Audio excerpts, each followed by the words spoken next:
This is the motorcycle hanging wall mount bracket. Comes with a command strip.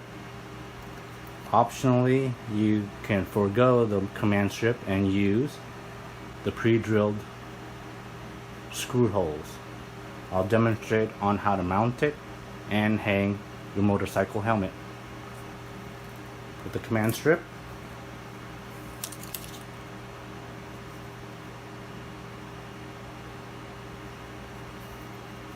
you'll leave a tab at the end, so in the future if you want to remove it, you stretch this up to release the surface tension, and therefore it'll be easy to remove from the wall without damaging the wall.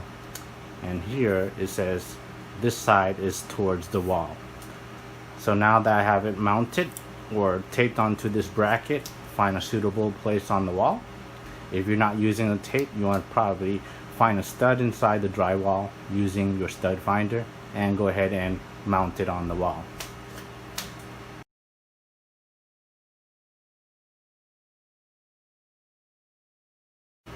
Now I take my gloves.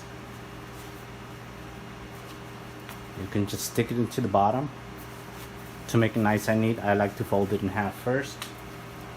Start at the bottom and tuck it in. Next, get your goggles.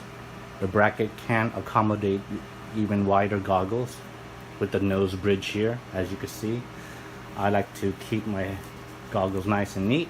Tuck in the excess strap inside there.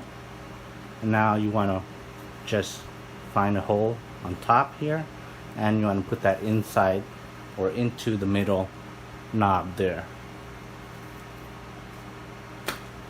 Okay. Now lastly, you want to go ahead and hang your motorcycle helmet.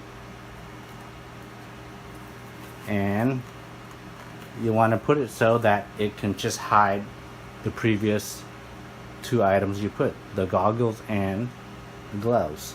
So just put it there. And that concludes the installation. And looking at the bottom, you can see it's nice and neat. You cannot see the goggles or the gloves.